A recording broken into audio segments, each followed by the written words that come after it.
Salut les amis et bienvenue à l'heure du conte à la maison. Aujourd'hui, le personnage principal de mon histoire est un... J'ai envie de te laisser deviner. Es-tu prêt à jouer à mon jeu? Oui? Alors voici mes indices. Le premier, je suis un mollusque. Qu'est-ce que ça veut dire, mollusque? Ça veut dire que mon personnage est mou et invertébré. 2. Je me cache dans ma coquille pour dormir, hiberner et me protéger des prédateurs. 3. Je peux être très collant et je peux m'agripper à presque tout. 4. Je me déplace lentement. As-tu deviné quel est mon personnage principal? Eh bien, c'est l'escargot. Et l'escargot qui se retrouve dans mon histoire se prénomme Edgar. Mais Edgar aura une très mauvaise surprise lorsqu'il s'apercevra qu'on a volé sa maison. Allons vite découvrir l'histoire d'Edgar. Qui a volé ma maison? C'est un livre qui a été écrit par Barbara Vett, illustré par Anne-Laura Canton, des éditions Nord-Sud. Qui a volé ma maison? Voici l'histoire d'Edgar, un petit escargot qui avait pour maison la plus jolie des coquilles au monde. Un jour, Edgar eut envie de prendre un bain. Il se glissa agilement hors de sa superbe maison, la cacha soigneusement sous une feuille et se plongea avec délice dans une baignoire remplie de gouttes de rosée. Mais en retournant vers sa coquille, après son bain, il fut saisi de panique. Sous la feuille, plus rien, rien de rien, envolé. La plus jolie des maisons au monde, enlevée, volée, dérobée. Au secours! Hurla Edgar, affolé. Au voleur! Personne ne l'entendit crier. Oui, si, une petite fourmi. Elle lui demanda d'une petite voix fluette. « Que se passe-t-il? » « C'est toi qui as volé ma superbe maison? » s'écria Edgar, furieux, en guise de réponse. La fourmi réfléchit un moment, puis fit non de la tête. « Qui donc volerait une coquille d'escargot? » murmura-t-elle. « Peut-être bien des fourmis? » s'exclama Edgar. « Et pourquoi pas? Elles passent bien leur temps à transporter tout un tas de choses, ça et là. »« Baliverne! » protesta la petite bête. Nous, les fourmis, nous n'avons que faire des coquilles d'escargot. Nous vivons dans de beaux châteaux. Alors Edgar rampa plus loin. Perché sur la branche d'un arbre, un oiseau faisait sa gymnastique. « Est-ce toi qui as volé ma petite maison? » le questionna Edgar. « Oh, pas du tout, pas du tout! » piailla l'oiseau. « Je vis dans un nid, moi, c'est bien plus grand que ta coquille. Et puis, j'ai 5 petits à nourrir. Alors, comment aurais-je le temps de voler quoi que ce soit? » Edgar passa son chemin et rencontra une souris. « Salut, est-ce que c'est toi qui as volé ma maison? » Les moustaches de la souris se mirent à frémir d'indignation. « Oh, sache que je ne vole que du fromage et du lard. De plus, je vis dans un trou où j'ai tout ce qu'il me faut. Un lit, un garde-manger et même 2 entrées secrètes. Tu peux vérifier par toi-même si tu veux. » Déçu, Edgar se remit à ramper et croisa un écureuil. « Bonjour, n'aurais-tu pas volé ma coquille? Enfin, je veux dire, par mégarde peut-être? » Moi? glapit l'écureuil en agitant sa queue en panache, si violemment qu'il faillit renverser le petit escargot. Moi? Ta coquille d'escargot? Sache qu'il n'y a que les noisettes qui m'intéressent. C'est clair? D'ailleurs, que veux-tu que j'en fasse? J'habite déjà un tronc d'arbre avec tout ce qu'il y a de plus douillet et chaud. Le petit escargot continua de ramper et arriva devant une araignée. Celle-ci, suspendue à un fil de sa toile, se balançait au gré du vent. « Bonjour, » dit Edgar. « N'aurais-tu pas volé ma superbe maison par hasard? »« Oh, quelle idée! » chuchota l'araignée, car elle ne pouvait pas parler plus fort. Ça n'a pas de sens. Comment pourrais-je voler quoi que ce soit quand je passe tout mon temps à attraper des mouches? Et puis, j'habite la plus fine et la plus exquise des toiles d'araignée au monde. Alors tu penses. D'ailleurs, prends garde de ne pas l'abîmer. Les escargots sont tellement baveux.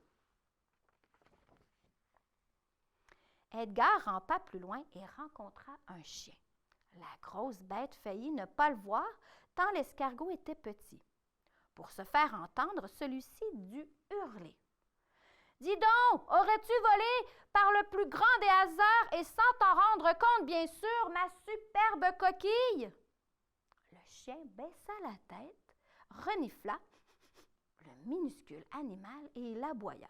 « Écoute-moi, je suis un chien de garde et un chien de garde, comme son nom l'indique, fait en sorte que rien ne soit volé. Tu saisis? Mais ne te gêne pas, regarde dans ma niche. Plutôt grande pour toi, hein? Qu'en dis-tu? » Le petit escargot s'en alla tristement. Et s'il ne retrouvait jamais sa coquille?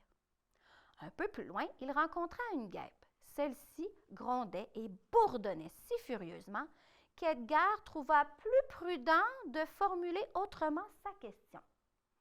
Bonjour, aurais-tu par hasard vu quelqu'un qui a volé ma maison?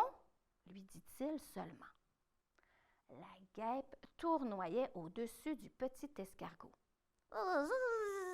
Je vois beaucoup de choses, vraiment beaucoup. Mais désolé, ta maison, je ne l'ai pas vue.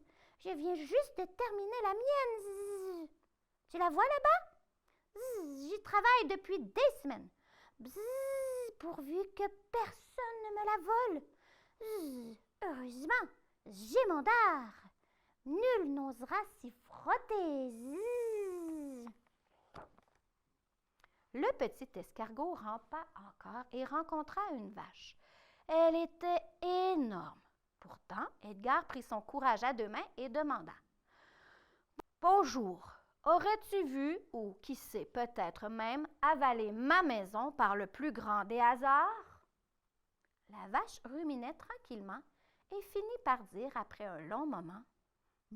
« Personne ne m'a jamais volé, ni même mangé ma maison à moi. Elle est bien trop grande, bien trop lourde, et chaque soir, je la retrouve bien à sa place. » Le petit escargot était épuisé. Il se traîna encore, cherchant désespérément sa maison. Mais il ne trouva qu'un chat. « Salut, n'aurais-tu pas vu ma superbe maison? » demanda Edgar. « Miaou, je n'ai rien vu qui ressemblait de près ou de loin à une coquille d'escargot, » miaula le chat. « Je ne remarque que les souris et le lait. Sinon, je n'ai que mes maisons, rien que pour moi. La remise, miaou, l'étable, la grange et la grande maison, miaou. Mais ce que je préfère, c'est le coussin sur le radiateur, miaou. »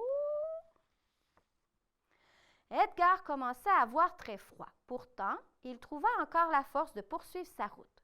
Soudain, il se retrouva nez à nez avec un autre escargot. Celui-ci était bien plus gros et bien plus long que lui, mais tout aussi nu. « Hé, dis donc! » s'écria-t-il aussitôt. « On t'a volé ta maison à toi aussi? » Le gros escargot long et nu agitait ses antennes et déposait une drôle de mousse sur son passage. « Tu n'es pas futé, toi, » lança-t-il. « Tu ne vois pas que je suis une limace? Je ne porte pas ma maison sur mon dos, moi. »« Ah, ça pour avoir mal au dos? Non, merci. »« Mais où habites-tu alors? » demanda timidement le petit escargot. « Sous un pot de fleurs, » répondit la limace. « C'est bien plus grand que n'importe quelle coquille. » Edgar allait lui demander s'il ne restait pas une petite place sous son pot de fleurs lorsque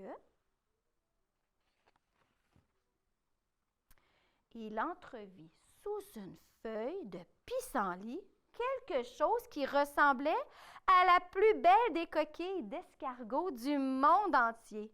Il rampa plus vite encore que le record de vitesse de l'escargot. Et à cet instant, il reconnut sa superbe maison, comme il avait honte d'avoir cherché sous la mauvaise feuille.